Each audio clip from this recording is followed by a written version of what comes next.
see what I see?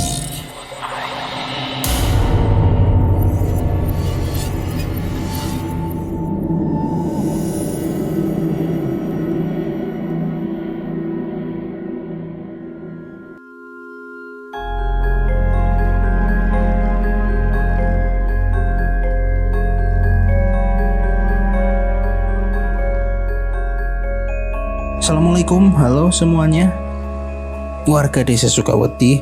Saya mau cerita soal pengalaman teman saya, yang mana teman saya ini nggak kuat ngontrak saat ia merantau di Jakarta gitu ya.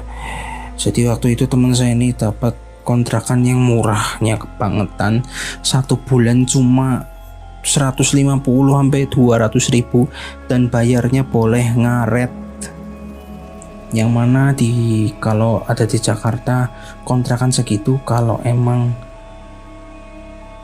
nggak angker pasti bekas ada orang meninggal gitu ya. Yang mana ini dialami oleh teman saya namanya Hilmi. Pengalaman pertama, ia merantau langsung ke kota metropolitan. Ia beruntung dapat informasi kos-kosan dari teman sekantornya. Jadi ceritanya begini ya teman-teman. Waktu itu ketika pandemi udah mulai mereda, si teman saya, si Hilmi namanya, itu mendapat panggilan kerja untuk pindah ke kantor pusat. Dari yang tadinya ia tuh kerja di Purwokerto, dapat promosi jabatan dan pindah ke Jakarta gitu. Nah di Jakarta ia ini sebenarnya dapat tawaran buat tinggal sama saudara, dan lebih dekat lagi dari rumah saudaranya ke kantornya. Cuman karena memang Hilmi ini nggak mau merepotkan saudaranya, akhirnya ia milih ngontrak rumah aja gitu, yang memang letaknya sekitar 3-5 kilo dari rumah ke kantornya. Ketika ia pertama kali tiba di situ, kesan pertama ke kontrakan ini tuh bener-bener kayak, wah segini 200 ribu serius yang punya nggak rugi nih gitu. Ya gimana saya nggak expect juga, ya gimana enggak gitu ya. Soalnya strategis banget lokasinya, itu bareng sama komplek para pedagang kaki lima ya. Jadi emang kalau mau kemana-mana juga, apalagi mau nyari makan pagi sampai makan malam juga gampang. Dan ketika ia sampai di situ, ia langsung dapat wejangan gitu dari pedagang sekitar bahwa, "Mas hati-hati mas, yang kuat ya mas," gitu. "Kalau tinggal di rumah." "Ya bu, kenapa sih bu, emang punya nyantai aja kali bu," gitu kan. "Enggak mas, soalnya itu udah banyak keluarga yang keluar masuk ke dari kontrakan itu, alasannya nggak betah." "Emang ada apa bu?" "Udah mas, saya nggak mau nakut-nakutin mas coba aja sendiri," gitu kan. Jadi dana lokasi dari kontrakannya Hilmi ini begini, ada satu bangunan gitu, pintu depan langsung ruang tamu. Jadi ia itu waktu pas ngontrak di situ 200 udah sama furniturnya sekalian ya, minus sama foto-fotonya, tapi foto-foto yang keluarga yang dulu-dulu gitu loh, cuman ada furnitur sama TV. Jadi masuk dari kontrakannya itu ada ruang tamu. Di ruang tamu ada, di bagian sampingnya itu ada korden dibuka, itu ada ruang keluarga, serta di tiap sisinya itu ada 2 kamar gitu ya. Lurus lagi ke arah belakang ada dapur, dekat dapur ada kamar mandi, dan dapurnya ini juga lumayan ya ukurannya.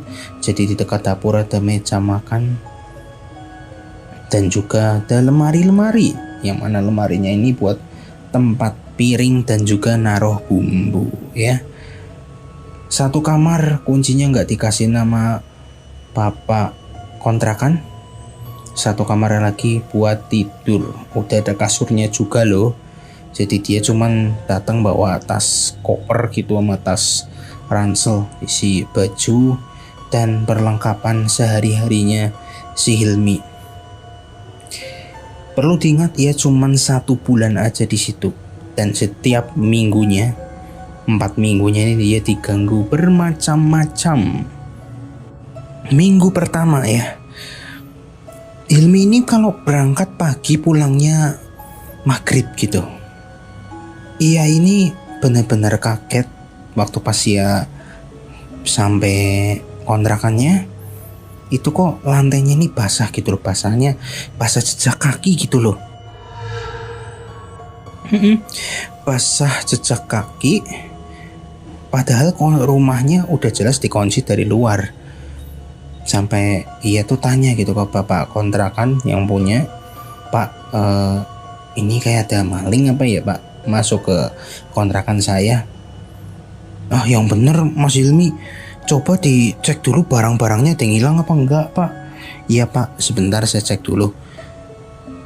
Akhirnya Hilmi ini ngecek, sampai akhirnya ia bilang bahwa nggak ada yang hilang sih Pak, aman-aman aja. Cuman ini benar-benar kayak ada jejak kaki yang bikin basah kontrakan saya Pak. Istighfar aja Mas, banyak-banyak berdoa, sholat dulu gitu. Insya Allah gangguannya juga hilang kok. Dia bilang gitu si bapak kontrakannya. "Oh iya Pak, saya juga belum sholat gitu." Akhirnya ya sholat di kamarnya, udah mah wudhu, mandi wudhu gitu.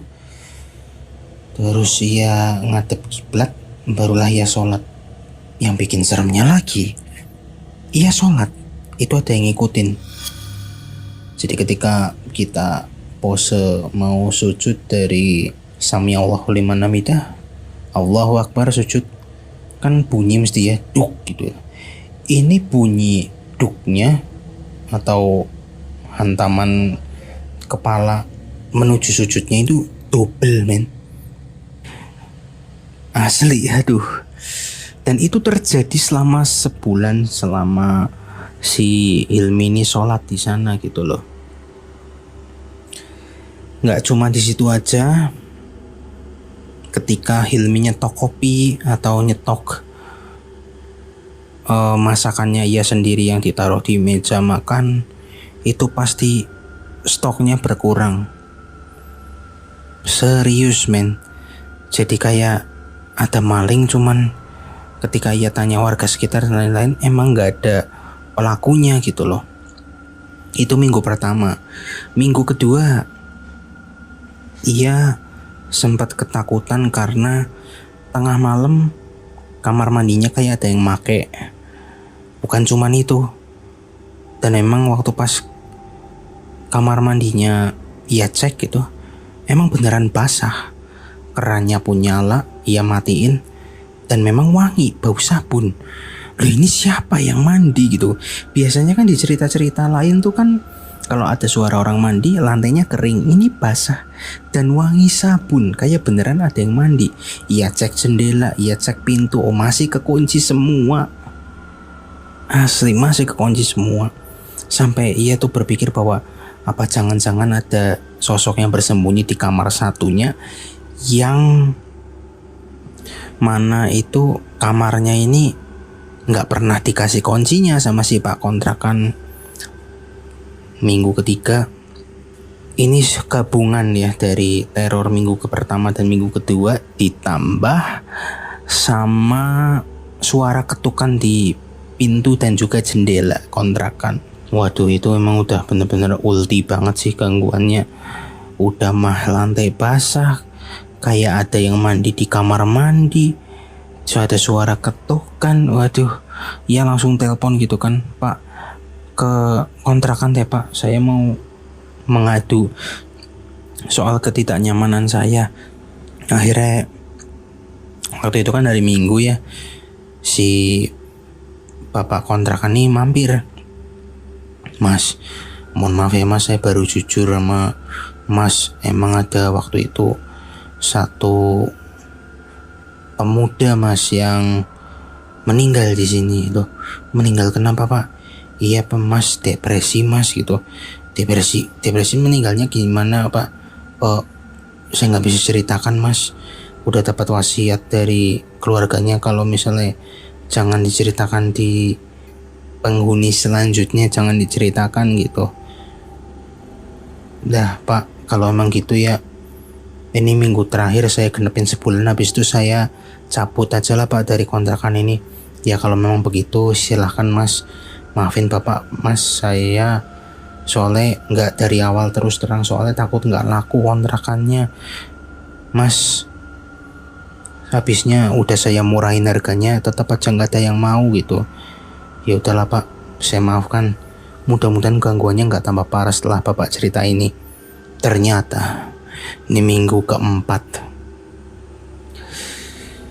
Setelah si Hilmi ini muak sama semua gangguannya, itu penasaran karena ada suara adukan gelas gitu, yang mana ada seseorang yang emang menyeduh kopi jam 3 pagi gitu. Ini siapa orang Mas Hilmi ini kok cuman tinggal sendirian di kontrakan itu loh. Akhirnya ia memberanikan diri buat keluar dari kamar dan mengetahui siapa yang menyeduh kopi. Betapa kagetnya Hilmi karena ia ketemu sama sosok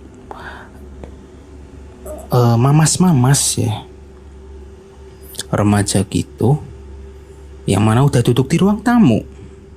Buset. Cuman yang bikin merinding ini adalah remajanya ini kulitnya tuh putih membiru dan dari kepala sampai kakinya itu urat semua gitu loh. Uratnya itu kelihatan gitu loh. Mas ini, sosok ini tuh ramah.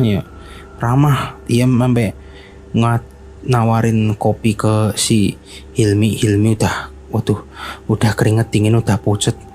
Si sosoknya cuman bilang, "Mas, ngopi dulu mas," gitu. Enggak, saya lagi nggak ngopi gitu kan. Alah, udah mas ngopi aja, ayo mas, ini bareng sama saya mas gitu. Lah pas kopinya diminum gitu sama si mamas ini, itu tenggorokannya tuh langsung sakit gitu loh. Si sosok ini tenggorokannya sakit dan nggak lama keluar busa. Lalu si sosok ini tuh benar-benar jatuh ke lantai. Yang bikin si Hilmi ini langsung lari kabur itu adalah ketika sosoknya ini kan jatuh ke lantai dalam keadaan telungkup, atau orang kami itu biasa nyebutnya tengkurap gitu. Tahu lah ya.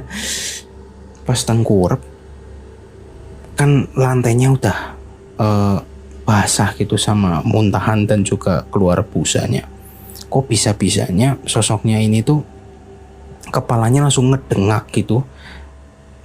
Badannya masih tengkurap tapi kepalanya ngedengak ngadep si Hilmi sambil tersenyum dan mulutnya penuh busa. Waduh, itu si Hilmi langsung lari tunggang langgang, lari menuju rumah warga. Pokoknya siapapun yang bisa ia temui, ia mau numpang istirahat di sana. Sampailah ia ke pos ronda, yang mana waktu itu emang lagi pada ronda warga-warganya beruntungnya ya.